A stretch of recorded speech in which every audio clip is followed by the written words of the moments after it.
Isang bagong posibleng susunod kay 99W na natiling nasa 15%. Pero si 99W ay nanatili pa rin nasa invest to moderate pa rin, na wala pa rin convergence na nakikitaan base na rin sa global spectral model. Pero nalalabi pa rin ang buong bahagi ng Luzon na nanatili pa rin maalinsangan. Metro Manila nagiging overcast and gloomy ngayon, bunsod ng maulap na panahon hanggang Southern Luzon. Mindanao patuloy pa rin na uulanin, bunsod pa rin ng near equatorial trough na embedded naman ng ITZZ at ni 99W. Palawan kasama rin na nakakaranas ng malawakang ulan. At dalawang magkakasunod na malakas na magnitude 5.0 pataas, 5.2 hanggang 5.8 na mataan o nagpayanig sa Dulapiri Island, Calayan, Cagayan kagabi. At bagong ginagawa natin program na rainfall accumulation na mas detalye na ipinapakita ng ECMWF, tatalakayin.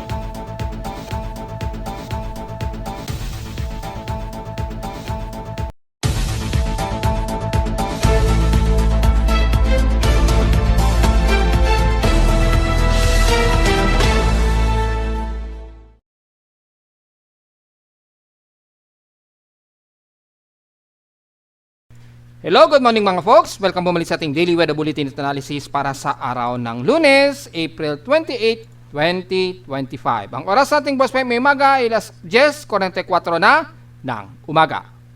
Medyo nagiging overcast ang gloomy sa ilang bahagi ng Calabarzon area at ilang parte ng Metro Manila. Bagamat ay patuloy pa rin tayo na magiging maalinsangan at humid na panahon pa rin. Bunsod pa rin ang umiiral na istelis at mataas na hot dry na panahon pa rin sa atin sa Luzon, lalo na sa buong bahagi pa rin ng Luzon. May mga pagkulog at pagkidlat na nadetect, at least 11 lightning strikes ang nadetect ng aking lightning detection system sa iba't ibang kalat-kalat na lugar sa Luzon at Southern Luzon area. So may mga nakakaranas ngayon ng mga ilang kalat-kalat na pag-ulan ngayon sa ilang bahagi ng bansa. At since magkakatapusan na nga po o matatapos na po ang month of April, ay medyo nagkakaroon na ng sequential ng pagtaas o mas mataas na accumulated water vapor hanggang sa mga sumusunod na araw. Despite na tuloy-tuloy pa rin na maalinsangan at medyo sinuwerte po tayo ngayong taon, mukhang hindi nahigitan o hindi umabot sa may pinakamataas na temperatura ang naitala. Mula kahapon na inaasahan ko nga aabot sa 39 degrees Celsius ang magiging temperatura namin sa Caloocan, pero hindi po yun nangyari. So lumalabas po ay hindi po nagkaroon tayo ng napakamataas na temperatura ngayong o kahapon po. Depende kung mag-iba ang maging forecast nito, na baka sa susunod na araw pala, doon pa lamang ito magkaroon ng peak ng highest air temperature natin.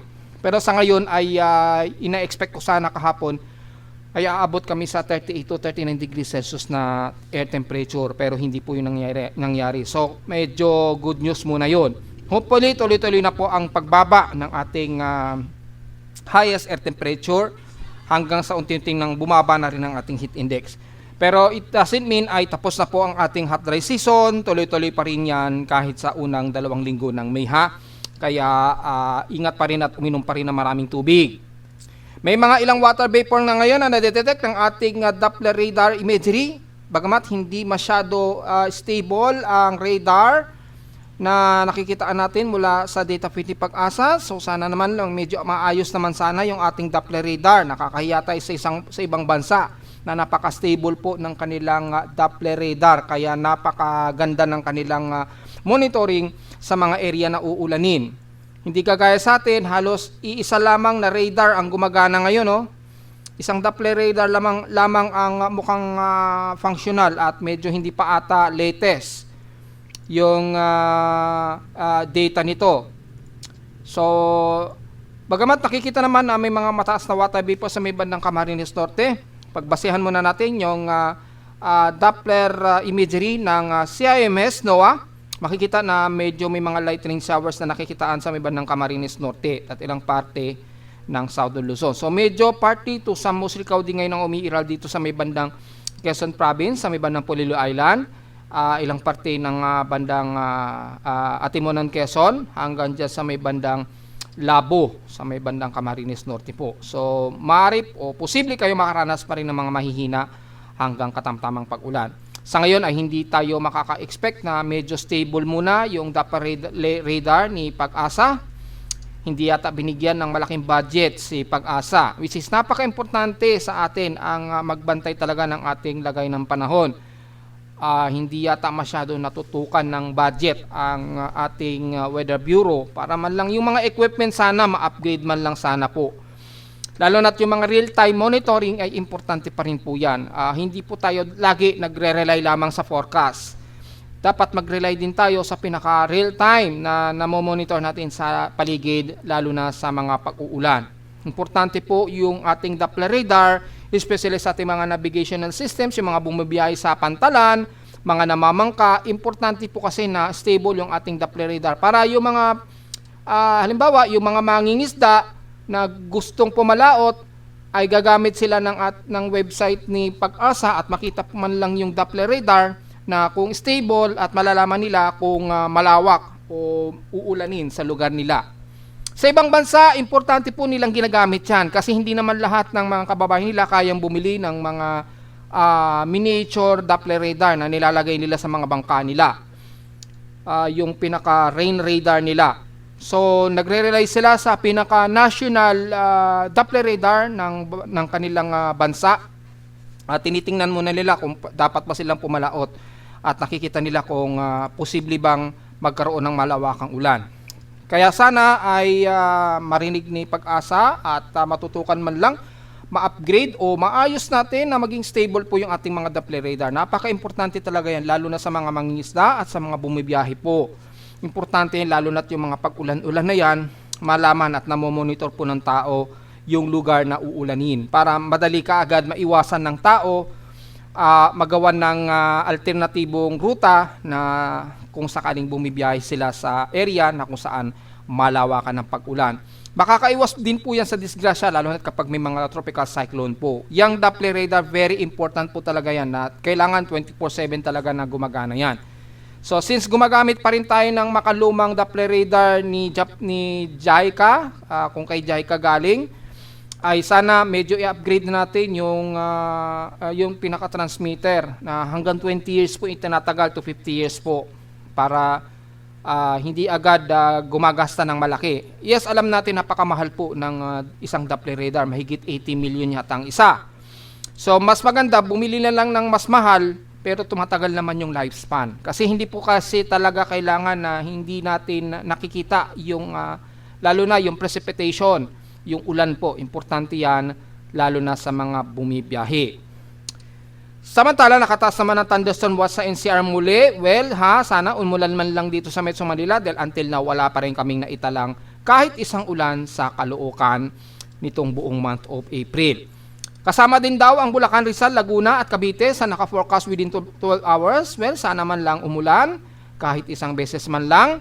At sa may Visayas area naman ay halos buong bahagi ng Visayas area. Well, nakita natin medyo overcast na rin. Medyo gloomy na rin sa may bandang Visayas ngayong araw. Mula Palawan, ina-expect within 30 minutes daw na magkakaroon ng propagation ng precipitate rate. So medyo ingat po sa mga taga-Palawan, lalo na dyan sa may bandang Brooks Point at Puerto Princesa. Mukhang mataas po yung water vapor dyan. Sa Palawan, sa Brooks Point, yan, Baswanaga, Coron, Culion at Cuyo, nakataas in 1 to 2 hours po ang effectivity niya. So medyo ingat na lamang at always take precautionary measures sa mga posibleng impact ng biglaang flash floods kung sakali na. Pero kung katamtaman lang magiging ulan, well, medyo maganda na rin po yan para medyo presko. Hindi kagaya dito sa amin sa Metro Manila na grabe ang alinsangan kahit na medyo makulimlim. And the rest ng Visayas area, kasama na ang buong bahagi nga po ng kanluran ng Negros Region at maaring ulanin din ang ilang parte dyan sa may bandang Canlaon area. Sa may bandang Silangan naman ang parteng Southern Leyte at southeastern part ng Visayas sa may bandang Borongan, pababa na yan ng Guinness and Samar. So medyo ready pa rin po since 1 to 2 hours lang daw ang effectivity niyan. Pero extend na rin natin within 12 hour po dahil probably sa hapon madalas kayo uulanin dyan kapag medyo bumaba ang temperatura. Sa ating current conditions, overcast, gloomy, haze at few clouds po ang umiiral dito sa amin sa Caloocan. So medyo gloomy kami pero matindi pa rin ang humid o taas ng hot humid sa amin sa Caloocan. At kitang-kita naman ninyo, mataas pa rin yung aming current dew point. Ibig sabihin lamang kokonti lamang yung concentration ng water moisture sa paligid. Ibig sabihin, konti yung concentration na nag-evaporate, pero yung concentration ng water vapor medyo mataas naman dahil medyo drier tayo. Base sa ating outside humidity, 69% dito sa amin sa Caloocan. So medyo hindi ganoon katindi yung hot humid. Kaya lang mataas ang ating dew point. So yung concentration hindi agad-agad nag-evaporate ng mabilis. So nagko-concentrate muna siya bago siya mag-evaporate ng mabilis. So magkaiba pa rin yan sa pinaka-hot humid at dew point. Minsan kasi mababa yung ating o medyo drier tayo, kaya lang pag nasa area na yung water vapor, yung water particles, medyo mataas naman yung temperatura, yung dew point sa paligid, hindi ka agad hindi agad na nalulusaw o yung nagiging hangin kagad na nadi-dissolve yung water molecule sa paligid. Kaya hindi agad-agad nakaka-evaporate ng mabilis. Sa lowest sa picture ay tala na kay weather station kaninang 4:57 AM, nakapagtala kami ng lowest of 26.4 degrees Celsius. Kahapon patuloy pa rin highest ang aming air temperature, 36.1 degrees Celsius. Kahapon ito ng tanghaling tapat at 12:08 PM. So ibig sabihin na lamang mataas pa rin, grabe ang aming heat index at 49.6 degrees Celsius ang pinakamataas na heat index namin. So medyo offline po yung automatic weather stations din ni Pag-asa, kaya wala tayong significant mga data mula sa iba't ibang parte ng bansa. So medyo magre-rely muna tayo sa ating magiging heat index forecast muna until maging available na po yung automatic weather stations ni Pag-asa. So magre-rely muna tayo sa pinaka forecast ng heat index natin mula sa uninterruptible na data feed mula kay ECMWF mga folks. So since ang pinag-usapan natin ngayon ay heat index, diretso agad tayo sa ating heat index monitoring at heat index forecast ngayong araw. At as of 9:04 AM, pinakamataas sa amin so far, 41.2 degrees Celsius. Extreme caution na kaagad sa amin. At ang expected forecast namin ngayong 11 o'clock ay 44 degrees Celsius na ngayon na expected pinakamataas na ngayong araw na magiging expected heat index forecast namin ngayong araw na nasa danger status po. And then magtutuloy yan hanggang ngayong tanghali na 43 degrees Celsius. So mukhang yan na ang magiging pinaka-highest heat index namin ngayong araw sa Caloocan. So sana hindi umabot ng 50 para naman hindi grabe ang magiging init ng temperatura sa amin sa Caloocan. So kung titingnan uli natin yung mga heat index forecast sa iba't ibang bahagi ng bansa para man lang magbigay tayo ng ilang significant areas gaya na lamang ng Lawag, Ilocos Norte. Expected heat index sa kanila ay 40 degrees Celsius ngayong umaga. At nasa extreme caution, pinakamataas sa kanila hanggang 40 degrees Celsius na magsisimula yan kasi ngayong 11 o'clock. At tuloy-tuloy na magme-maintain sa 40 degrees Celsius ang forecast nila hanggang alas 2 po ng hapon. Yan. Samantala sa may bandang Tugigaraw naman, ang pinakamataas na heat index nila ngayong umaga, 38 degrees Celsius. At inaasahang aabot ito sa hanggang 40 degrees Celsius starting mamayang alas 2 po ng hapon hanggang alas 5 daw yan ng hapon. At kung sisilipin naman natin sa may bandang Santiago, sa Isabela, kung ano ang pinakamataas na heat index sa kanila, 38 degrees Celsius din ang expected forecast nila ngayong umaga na magiging heat index sa kanila. Pinakamataas na hanggang 40 degrees Celsius na magsisimula rin ngayong 12 PM ng tanghali. So, stationary, tuloy-tuloy na 40 degrees Celsius yan hanggang alas 4 yan ng mamayang hapon. So, medyo mababa rin ng konti. Medyo maganda yan. Pero mataas pa rin ang temperatura niyan at mainit pa rin ha. At mula naman sa Dagupan, ang heat index nila expectedly 41 degrees Celsius pa rin po.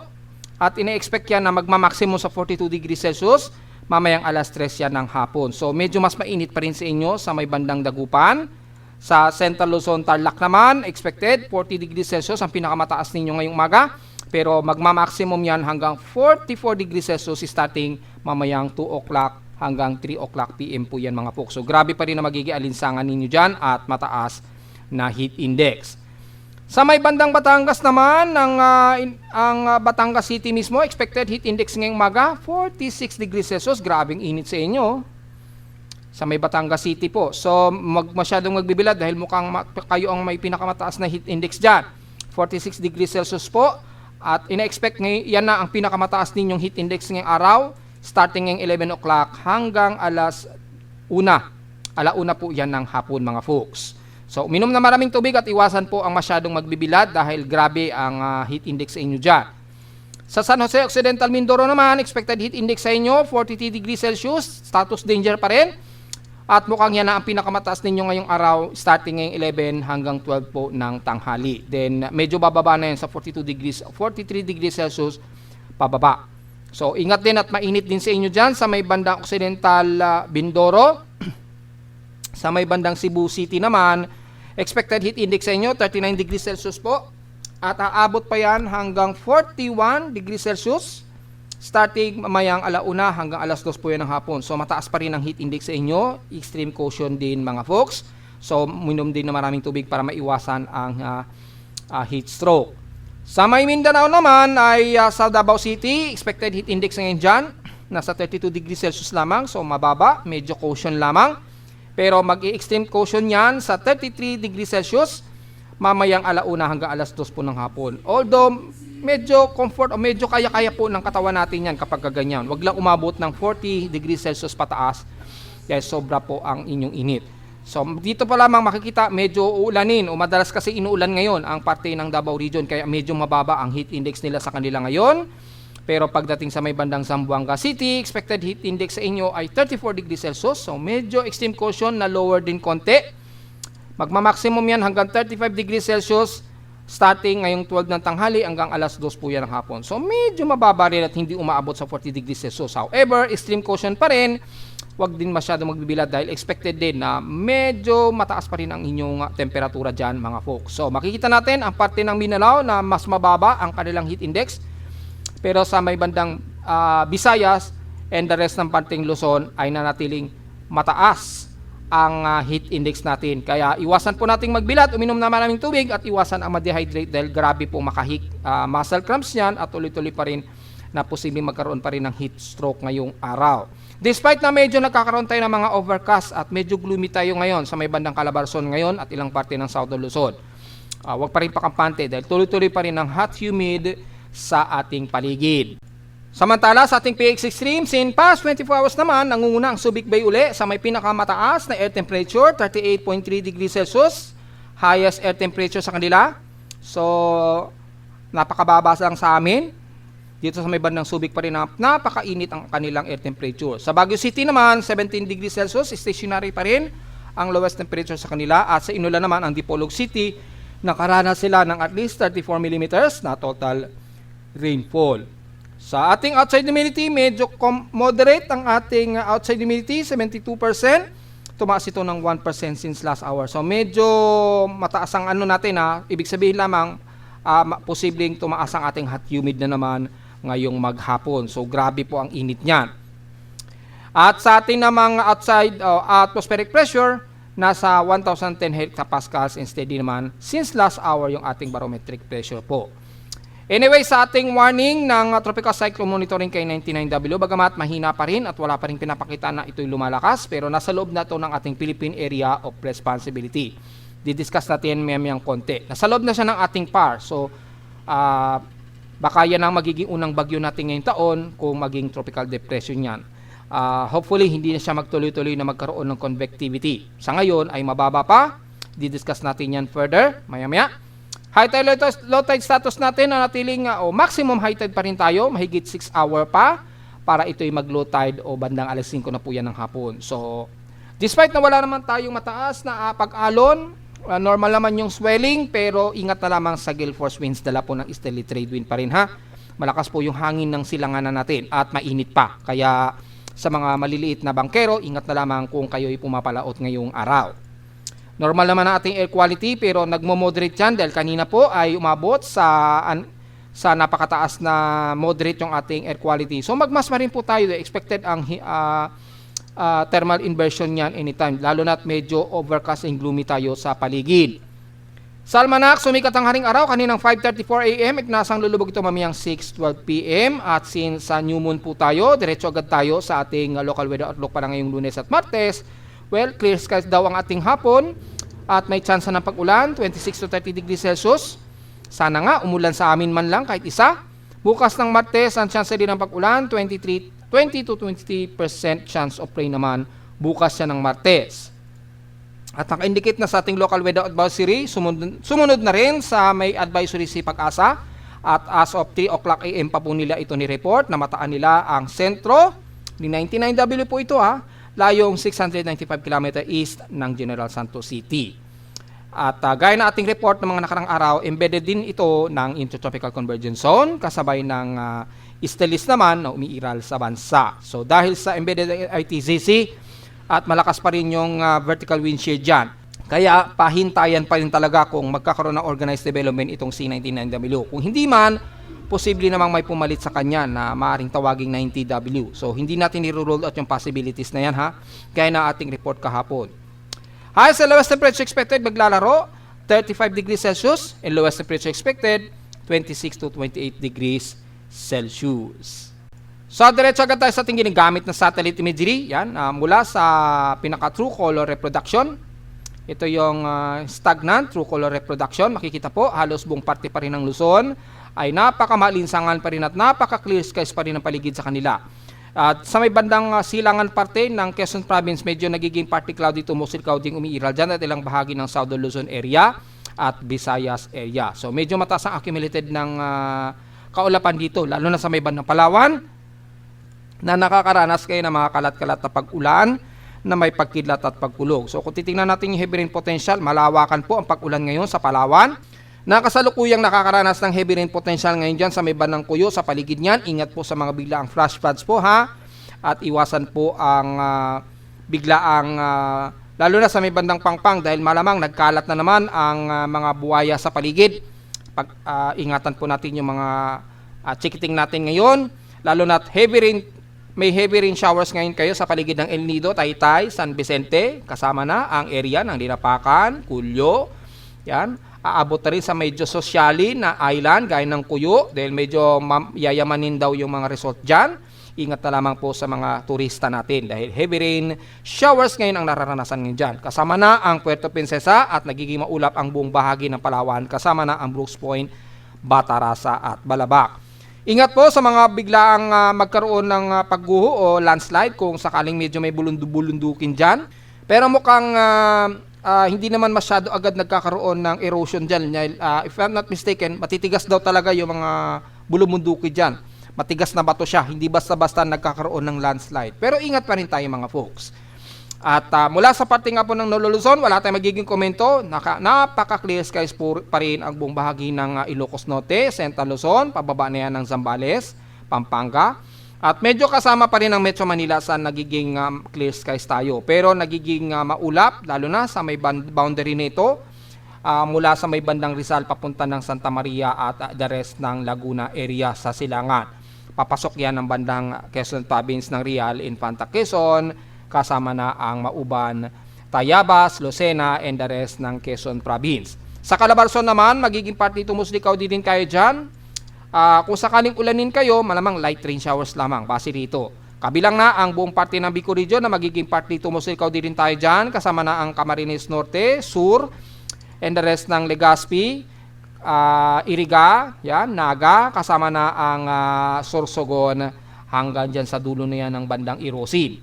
So kung ulanin kayo dyan, malamang mga light to moderate showers lang, kabilang na ang isla ng Catanduanes, kabilang na rin ang bandang Marinduque, yan, kasama ng Romblon, Masbate, medyo mga light to moderate lang ang iulanin sa inyo dyan.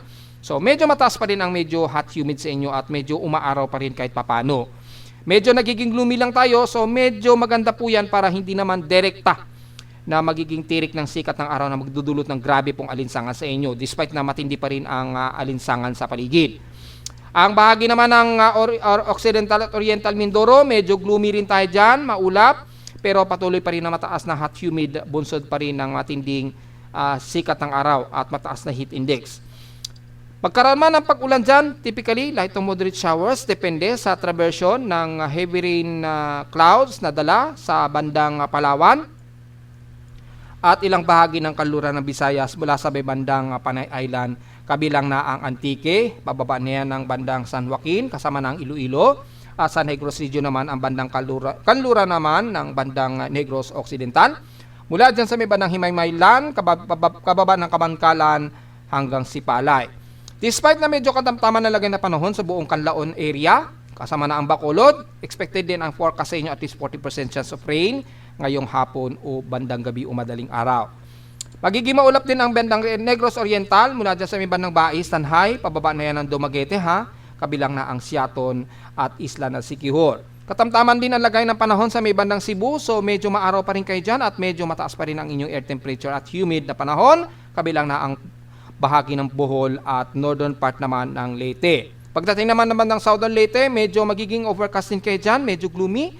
Magkakaroon din kayo ng mga tsansa na pag-ulan, at least 60% daw ang forecast na naka-indicate. Pero magiging mas magkatamtaman ang inyong maghapon. Magkaroon man ng pag-ulan, mga ilang light to moderate showers na pag-ulan. At may kasamang mga localized thunderstorms po yan Dahil medyo umaabot po yung traversion ng Sepestap dyan, dala po ng ITTZ sa pakatimugang bahagi ng Mindanao. Katamtaman na ulan din ang iira sa may bandang southern part ng Eastern Samar mula Borongan, pababa na ang Gian Eastern Samar. Ingat na lamang po kung biglang magkaroon ng heavy rain potential. At katamtaman din na may maulap na papawirin ang bahagi ng northern part ng Samar. So, despite na magiging katamtaman na lagay ng northern Samar, asahan din ang forecast ninyo, mababa rin, 20% to 30% chance na uulanin kayo dyan, patawid ng bandang Bicol region. Pagdating naman sa may Mindanao, sa ngayon, medyo katamtaman muna ang lagay ng panahon at medyo partly to sa musikaw din umiiral sa buong bahagi ng Caraga at Surigao area at ilang bahagi ng Northern Mindanao mula dyan sa bahagi ng Agusan del Norte, Misamis Oriental hanggang dyan sa may bandang Lanao del Norte. Maaraw din at medyo maaliwalas pang umiiral sa bahagi ng Agusan del Sur kasama na ang Compostela Valley. Pero expected maya-maya magkakaroon uli kayo ng mga kalat-kalat pag ulan dyan, lalo na sa hapon sa gabi o madaling araw. Depende sa pagtawid ng mga kaulapan nito na may dalang heavy rain clouds. So, anytime, bubuhusan din kayo ng mga pag-ulan dyan, lalo na sa silangang bahagi ng Mindanao. Sa ngayon, maaraw pa at maalinsangan. Kabilang na ang katamtamang lagay ng panahon sa may bandang Davao del Norte. So, ang City of Davao kasama na. Ilang bahagi na Davao del Sur na magiging partly cloudy to mostly cloudy na. Kabilang na ang Davao Occidental at mula sa Sarangani, General Santos City at the rest ng Sorsogon area. Katamtaman partly to sa mostly cloudy rin ng umiiral. Expected din mga kalat-kalat na pag-ulan na may pagkilat at pagkulog. Iiral yan hanggang dyan sa may bandang Maguindanao del Sur, Maguindanao del Norte, kasama na ang North Cotabato dyan sa boundary ng Lanao del Sur. Despite na medyo katamtaman sa bahagi ng Lanao del Sur, pasok ng Misamis Occidental, anytime naka-forecast din na sa 60% daw chance na uulanin kayo dyan.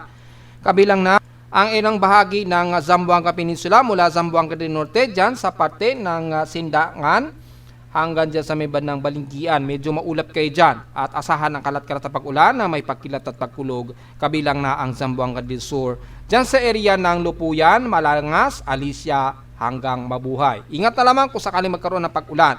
Pero sa ngayon, medyo maganda ang nakikita ko dyan dahil maibsan din kahit papano ang matinding init ng alinsangan.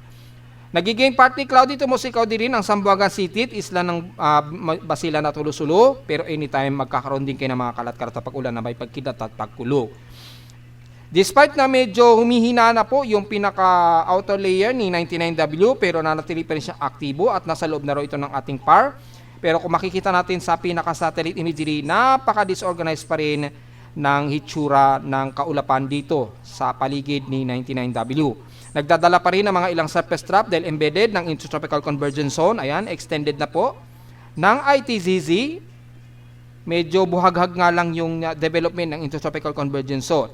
At yung dala niyan ay magbubunsod lamang ng mga ilang cluster na mga pag-ulan sa iba't ibang parte pa rin ng Mindanao. So, medyo overcast at medyo sumpong-sumpong po ang maaraw at maulan sa ilang bahagi nga po sa Mindanao area. So, anytime na lamang at magdedepende tayo sa anumang vertical o vertical wind shear na tinutulak nitong mga kaulapan nito embedded ng ITZZ. Na ngayon, medyo nag-accumulate na naman at nagre-reaccumulate dahil sa meron nga pong parang sumusunod dito. Nagdedepende na lamang sa pinaka-vorticity yan at convergence kung magtutuloy-tuloy po yung convergence yan which is i-discuss naman natin sa susunod na part. So, kamustahin naman natin ang lagay ni 99W na natili pa rin unorganized at stationary pa rin yung kanyang lakas ng hangin. Wala pa rin pinagbago.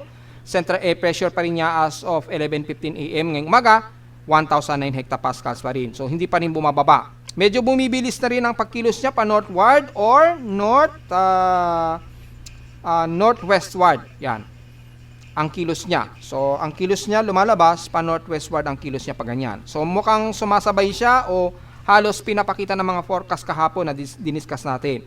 At nasa loob na ito ng ating Philippine Area of Responsibility. So, ang distansya na lamang niya mula sa General Santos, mula sa huling measurement ni Pag-asa kaninang madaling araw, mula sa dito sa may bandang Davao Occidental or General Santos. Teka, i-reset natin. Hindi lumitaw eh.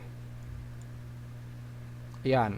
Mula sa General Santos City, medyo magulo. Ayan. Yung pinaka-reference point natin ay nasa layong 513 km east ng General Santos City po. Yan. Yun yung measurement natin ngayong umaga. As of 11 o'clock AM po yan ha. Yan. So nasa 513 km east ng General Santos City. Halos dito na yan sa may bandang Coronadal ang posisyon niya ngayon. At kumikilos nga po pahilagang kanluran ang galaw niya. Makikita ninyo malayo na po yung posisyon niya dito. At medyo ganyan ang kilos niya pa northwestward po. So kung titingnan natin sa pinaka-Himawari RGB sa ngayon, kung malakas yung convection, halos wala pa rin organized, maulap lamang ang dala niya. So tuloy-tuloy pa rin na magiging maulan pa rin ang parte ng Mindanao at wala pa rin talaga tayong nakikitaan ng mga aktibong low convection. Ayan o. So patuloy pa rin tayo na binabantayan itong C19W. However, medyo merong parang sumusunod sa kanya sa may bandang southwest of Guam. Pero alanganin pa rin yung kanyang vertical shear dito dahil tuloy-tuloy pa rin yung vertical wind shear dito sa kanya na tulak ng easterly trade winds. So binabantayan natin yung bagong medyo nagkakaroon dito ng development. Medyo may mga trough circulation tayong nakikita dito bagamat hilaw pa at disorganized din at medyo tumataas na rin yung pinaka real time na anomaly sa kanya bukod kay 99W. So tingnan po natin. Sa ngayon ay wala pang extended development itong si 99W at wala pa rin pinapakitaan sa mga extended forecast and symbol. So negative pa rin talaga. Pero dahil aktibo pa siya sa ating tropical cyclone sector, tuloy-tuloy pa rin nating babantayan yung development nito. At mula kay 99W ay ito nga po yung pinapantayan natin si 99W. Yan, medyo napaka-shallow pa rin nung sirkulasyon niya. Hindi pa rin pulido yung pinaka-vorticity ni upward low convection. So diretso agad tayo sa pinaka tropical cyclone assessment monitoring para sa significant ng development kung sakali man itong si 99W. Kung hindi man ay yung posibleng susunod sa kanya. Unless magkaroon ito ng invest development para sa susunod na bagong invest. Base sa ating West Pacific Basin, ayan, medyo nasa 15% yung kanyang anomaly. Narito ngayon si 99W, ayan, si 99W na kumikilos pa northwestward, ayan. Ito ngayon yung bago na binanggit natin kahapon na nasa may bandang south part ng Guam, nasa under 15% chance pa lamang yung development. In the next 24 hours ay ganun din na pinapakita, 15%, pero kahapon kasi medyo tumataas yan, umaabot ng 20%. Ngayon ay 15% na lamang. So, alanganin pa rin yung pamumuho nitong isa. At mula sa ating tropical cyclone formation probability around vorticity ay mababaw pa rin at nanatili pa rin napaka-moderate o halos invest to moderate pa rin ang dalawang ito. Yan o. Napaka-disorganized pa rin. At ito naman yung isa. So, hindi ganun katindi yung vorticity pero yung kanyang convergence medyo nanatili pa rin siya nasa mataas na favorable na sirkulasyon. So, posibleng si 90W ito at itong si 99W ay nanatiling spread out. So, hindi pa rin talaga nakikitaan na magkakaroon ng tuloy-tuloy na paglakas. Yung anomaly nila by horizontal ay makikita ay aktibo ang dalawang ito. At makikita ay medyo mataas pa rin yung pinapakitaan na MSLP nitong isa. At itong si 99W ay natili pa rin medyo may mga low pressure sequence pa rin at nakakaroon pa rin ng medyo Coriolis, kaya aktibo pa rin siya sa pinaka-horizontal anomaly niya. Kaya hindi pa rin inaalis sa ating tropical cyclone sector. Bagamat napakaliit pa rin ang tsansa na maging isang agresibo o aktibong low pressure area. Sa ating namang global spectral model, makikita rin ang medyo shallow circulation itong si 99W, pero wala rin nakikitaan na ito ay lalakas. And then yung susunod sa kanya na medyo kikilos din pahilagang kanluran, na nanatiling mababa rin ang tsansa. So, maaaring magdadala lamang yan ng mga ilang pag-ulan. Pagsapit po ng starting April 30 hanggang May 3 po yan, yung expected forecast natin yan, at diniscuss na natin yan sa pinaka-H-Genesis. Kaya manatili nating babantayin itong galaw ni 99W despite na napaka-shallow pa rin at halos hindi pa rin mataas yung vorticity niya. Maaaring magdala lamang talaga ng mga pag-ulan yan. So medyo good news na maituturing ko pa rin yan kahit papano. Ingat na lamang kung sumusobra-sobra naman sa 50 mm ang total rainfall ninyo dyan sa dadaanan sa may bandang Mindanao at Visayas area. Wala naman sa ating mean sea level pressure gaya na ating discuss kahapon. Umaabot lamang ng 1,008 hectopascals ang pinakamababa nito na malayo sa pinapakita ng mga computer models. At kung titingnan natin sa computer models, dalawa na ang ipinapakita ni GFS. Ayan. Kung ipopost po natin, ayan, dalawa sila. Ito yung si 99W. Ayan.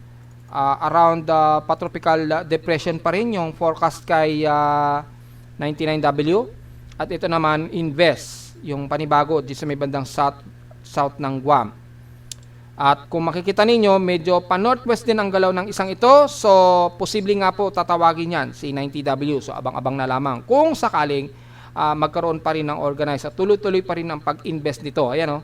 Bumaba pa sa 1,003 hectopascals pagpasok ng May 3. So, between April 30, yan, April 30 po, medyo mababa pa ang convectivity niya. So, ngayong araw, April 28, hindi pa din natin masyado halata. Tingnan na lang natin talaga starting May 30 po hanggang May 3 po. Doon magkakaalaman talaga kung itong dalawang ito ay tuluyang magkakaroon ng convectivity. Samantala kay ICMWF na natiling kalmado pa rin ang forecast nila. Ayan. Kahapon medyo lumitaw-litaw na po itong si 99W. Ngayong araw medyo kumalma na naman po yung forecast niya. So makikita natin ay hindi rin ruled out kay ICMWF ang forecast nitong si 99W. Gaya ng ating report kahapon nga po. So, hindi pa rin talaga natin pwedeng sabihin na lalakas ba yung si 99W o hindi. Patuloy pa rin natin yung babantayin. Kay NABGEM naman ay makikita ay halos hindi na makita si 99W. At yung bagong low pressure area, ito si 99W eh. And then mukhang nawala siyang bigla.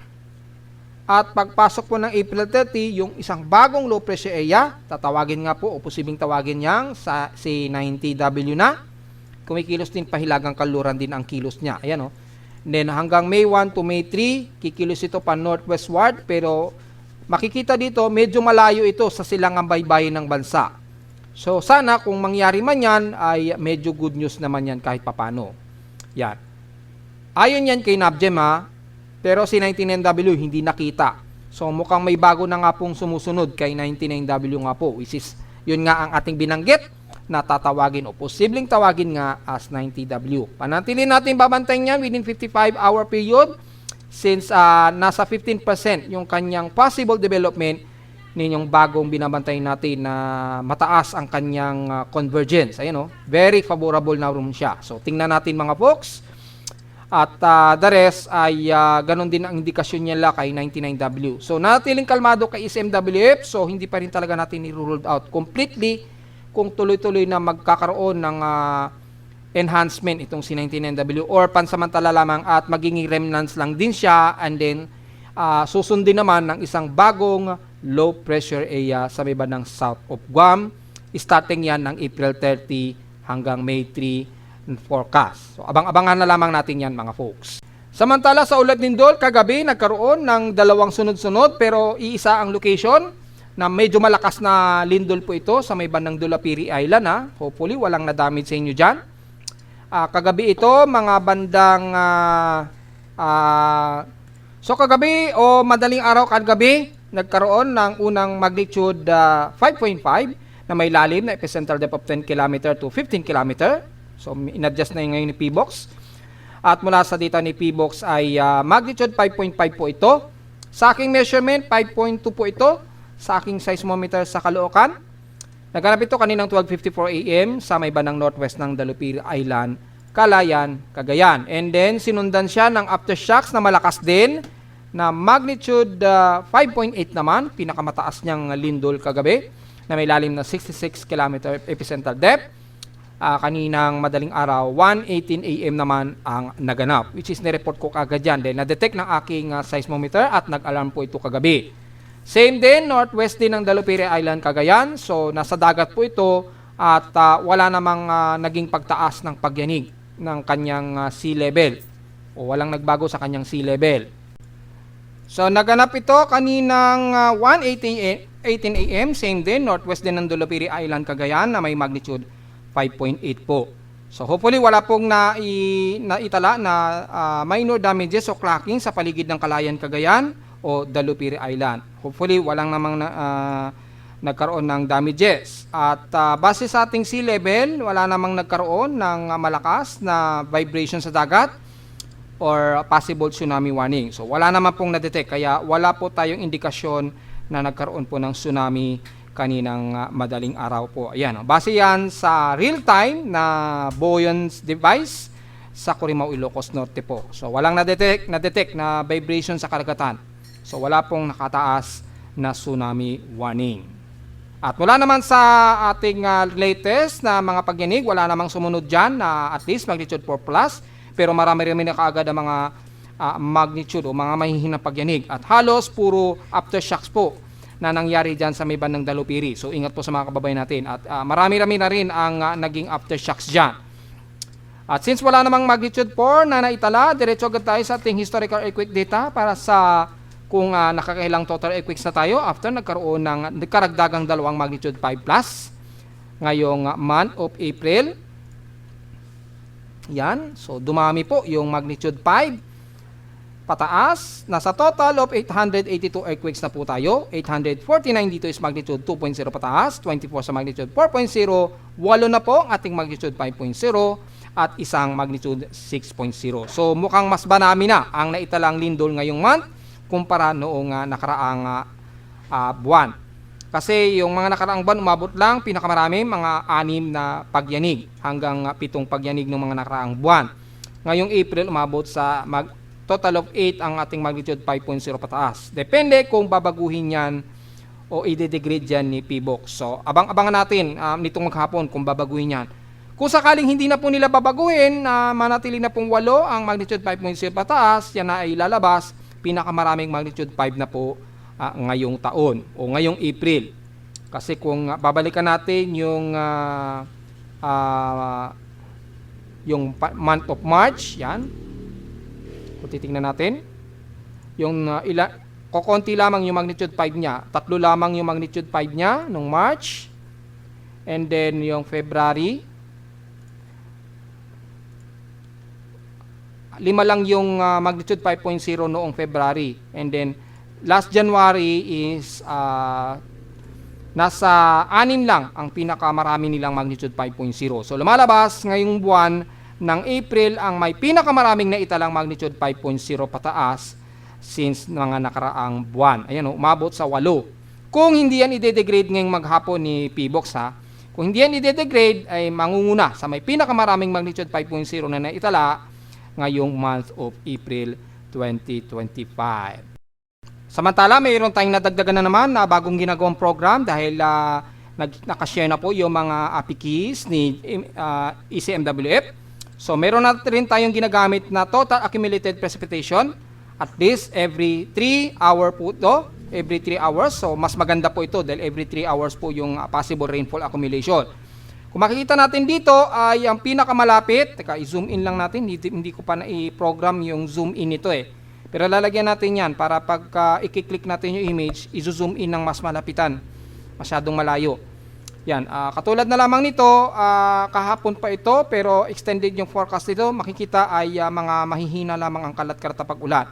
May mga ilang moderate to heavy rain showers lamang na umaabot ng around 50 millimeters dyan sa may bandang Zamboanga Peninsula. Yan lamang yung nakita natin na pinakamalakas ang naging buhos ng ulan.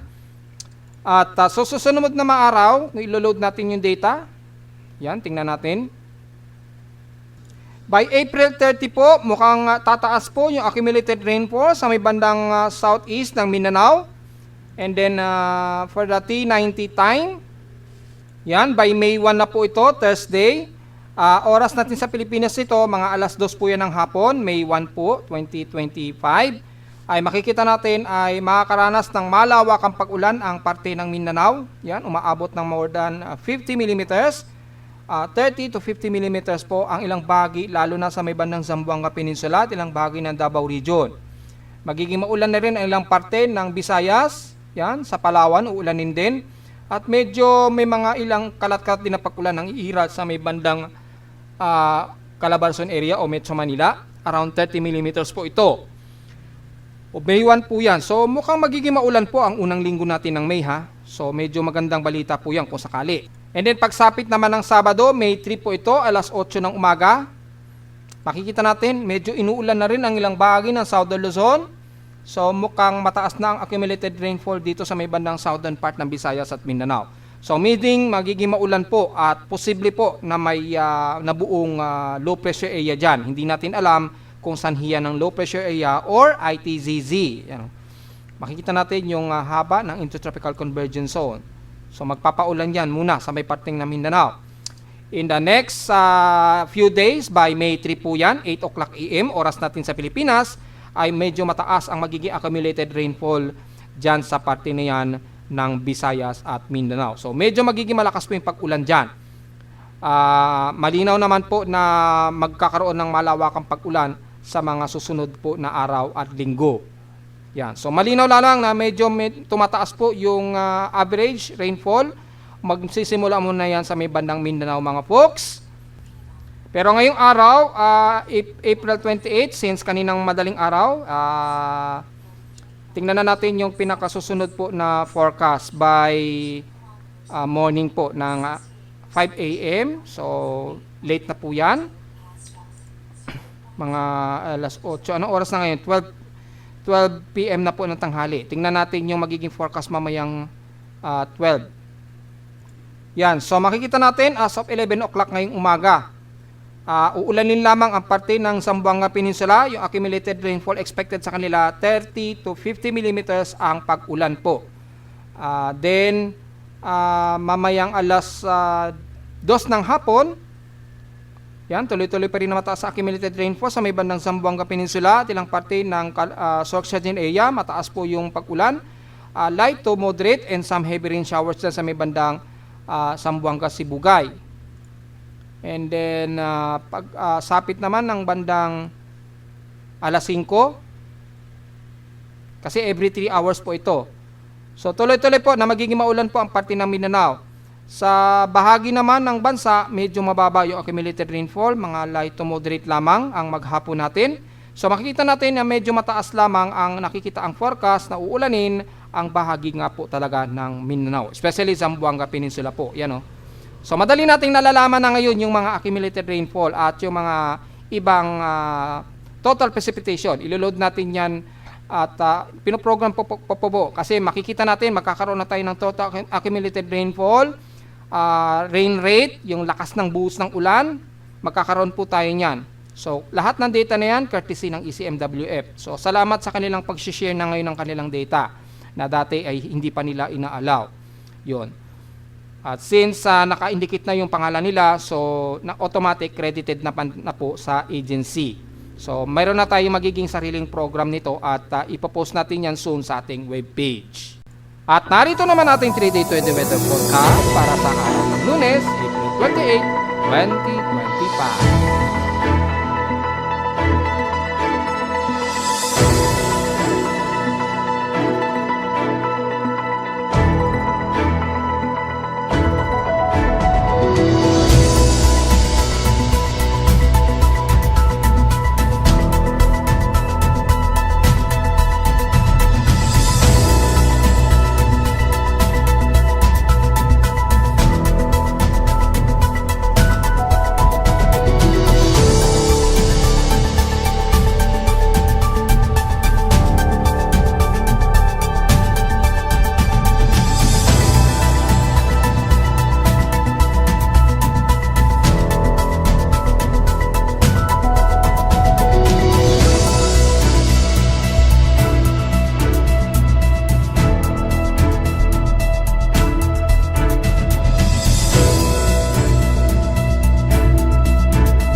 At hanggang dito na lang po ating Daily Weather Bulletin at Analysis para sa araw ng Lunes, April 28, 2025. Huwag mo kalimutan na mag-like, share, and subscribe po sa ating YouTube channel at visit lamang anytime sa ating website na www.pimoweather.com para sa iba pang detalye gusto malaman na hindi natin ay sama ngayong araw sa ating report.